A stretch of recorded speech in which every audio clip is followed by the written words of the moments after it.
This country is fast being turned to a surveillance nation. And they want a pre-installed app there. And when protest was coming up, now the ministry has clarified that anybody who wants to uninstall, they can do it. It's another mockery. The moment the app is embedded, we have our own suspicions. The choice of downloading an app or installing an app, it should be the right of a mobile phone holder.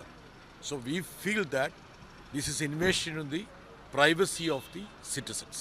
देखिए, जो notification कल निकला था उसमें अगर .7b देखोगे तो उसमें खासकर लिखा हुआ है कि it must be visible, unrestricted and कोई भी उसे डिसेबल नहीं कर सकता।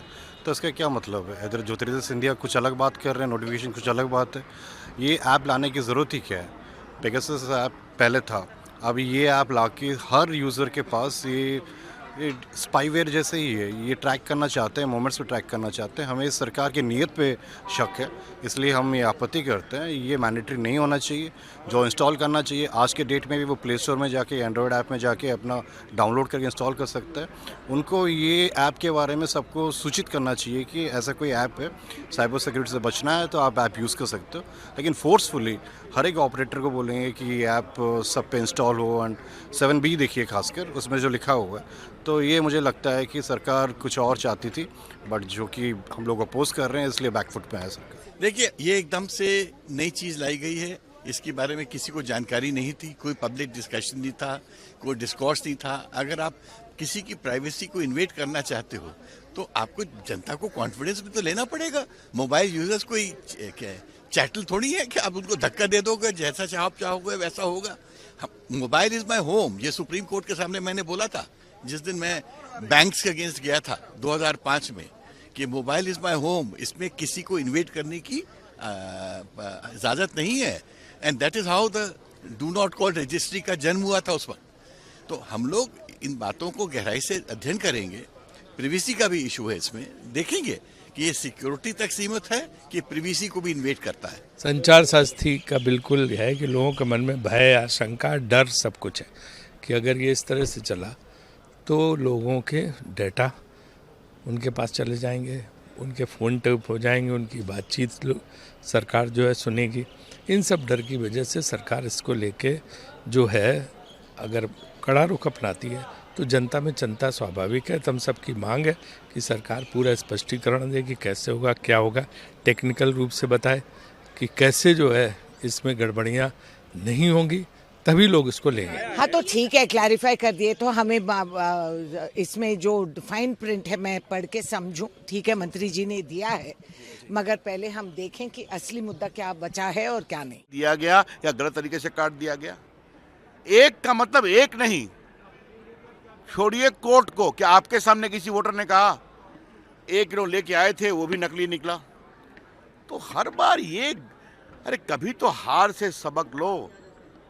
कांग्रेस पार्टी, अगर आपको वोट नहीं मिलता तो हम क्या करें? और आपके इस लक्षण से आपको कभी वोट नहीं मिलेगा।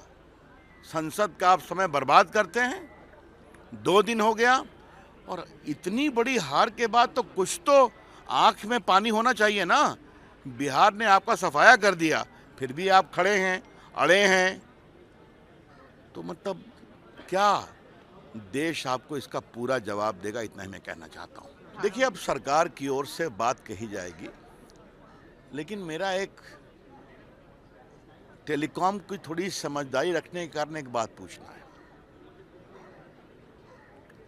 आज साइबर थ्रेट है या नहीं, साइबर की फ्रॉड की चुनौती है या नहीं, झूठे करके डिजिटल अरेस्ट करके धमकी देते हैं कि नहीं, जिसको कोर्ट ने खुद नोटिस किया है, सुप्रीम कोर्ट ने सीबीआई की इंक्वायरी कराया है। तो अगर ये है तो आपके मोबाइल में 50 ऐप रहते हैं, एक ऐप रहेगा, उसमें दिक्कत क्या है? बहुत सिंपल सी बात है। हर मोबाइल में 10, 15, 20 ऐप होते हैं ना। लोन के लिए ऐप होते हैं, बाकी के लिए ऐप होते हैं। तो अगर आपकी सुरक्षा के लिए एक सुरक्षा कवच है तो उससे आपको परेशानी क्या है? देखिए, मैं प्रियंका जी पर कुछ नहीं बोलता, लेकिन उनके बड़े भाई साहब ने एक पेगासस का विषय उठाया था और याद होगा सुप्रीम कोर्ट ने सुनवाई के समय सुप्रीम कोर्ट ने कहा था जिनको अपने मोबाइल पर चुनौती लगती है उसको जमा करें। जमा किया था क्या उन्होंने? लेकिन मैं फिर एक बहुत सीधी बात करना चाह रहा हूँ, हर मोबाइल ऐप पर, हर मोबाइल के ऊपर कई ऐप होते हैं कि नहीं? आप जो पत्रकार हैं आपके ऊपर ऐप होते हैं कि नहीं? तो इसमें क्या परेशानी है? अगर सुरक्षा के लिए, साइबर फ्रॉड रोकने के लिए एक सुरक्षा कवच बना हुआ है, उसका उपयोग होते हैं, करने की बात है, तो परेशानी क्या है? बाकी सरकार की ओर से विस्तार से कहा जाएगा, लेकिन ये बेबुनियाद बहस शुरू की गई है, इतना मैं कहना चाहता हूँ। रेणुका चौधरी को मैं अपनी ओर से इतना इम्पोर्टेंस नहीं देने वाला हूँ। देखिए, व्यक्तिगत रूप से मुझे नहीं लगता। संचार ऐप के अलावा आजकल बहुत सी ऐप है जो लगातार ये क्वेश्चन मार्क उठाती हैं। जहाँ तक मेरी जानकारी है, मैंने माननीय मंत्री सिंधिया जी का भी बयान देखा आपके टीवी चैनल्स के माध्यम से, न्यूज़ चैनल। उन्होंने ये कहा कि ये मैंडेटरी नहीं है, जो व्यक्ति इसे रखना चाहे वो रख सकता है। उसको बग फिक्सिस के लिए या कोई उसके आगे से उसके साथ चीटिंग ना हो या एजुकेट करने के लिए, कई बार साइबर फ्रॉड से बचाने के लिए, साइबर अटैक्स से बचाने के लिए जो है, कई बार सिक्के के दोनों पहलू देखने चाहिए। जहाँ ये एक डाउट विपक्ष ने क्रिएट किया है, वहीं ये है कि ये बहुत से फ्रॉड से बचाने का काम भी करेगा। पर मुझे जहाँ तक सिंधिया जी ने बताया है, आदरणीय मंत्री जी ने पूरा कर दिया है, उसके बाद कुछ कहने को बचता नहीं है। आज तक करीब 2 crore mobile connections, fraudulent mobile connections इस जन भागीदारी के आधार पे ही डिस्कनेक्ट हुए। करीब 20 लाख नीचे करो यार, उनको ट्रेस किया गया। 7.5 लाख फोन जो चोरी हुए थे उनको वापस उपभोक्ता के हाथ पे पहुंच चुका है। करीब 21 लाख फोन उपभोक्ताओं के रिकग्निशन और रिपोर्टिंग के आधार पे ही डिस्कनेक्ट हुए हैं। एक तरफ जहां दूरसंचार के आधार पर देश का एक नागरिक कनेक्ट हो रहा है, वहीं दूरसंचार के आधार पर कई ऐसी शक्तियां भी हैं जो इस दूरसंचार की सुविधा का दुरुपयोग करके लोगों के ऊपर फ्रॉड कर रही हैं, लोगों का पैसा ले जा रही हैं, लोगों के फोन्स चोरी कर रहे हैं। और उसकी सुरक्षा में जनता की भागीदारी हो, इसके आधार पर संचार साथी ऐप का नियम हमने बनाया। सर लेकिन एक मिनट, इसके आधार पर ना कोई स्नूपिंग है, ना कोई कॉल मॉनिटरिंग है।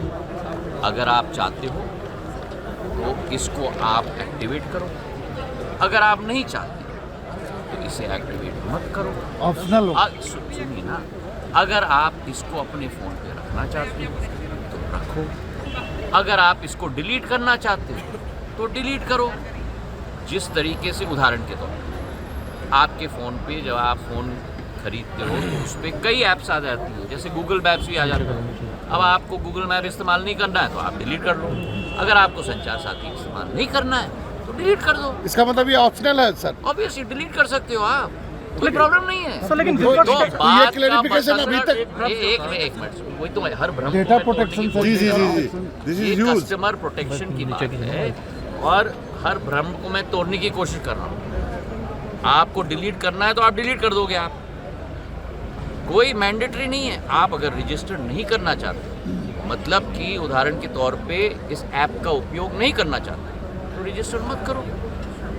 वो सर इसका मतलब डिलीट करना है तो डिलीट कर लो। इसका मतलब पर क्या हो जी, पर हर व्यक्ति को देश में नहीं मालूम कि मुझे फ्रॉड से प्रोटेक्ट करने के लिए, मुझे चोरी से प्रोटेक्ट करने के लिए ये ऐप है, तो हर व्यक्ति तक ये ऐप पहुंचाना हमारी जिम्मेदारी है।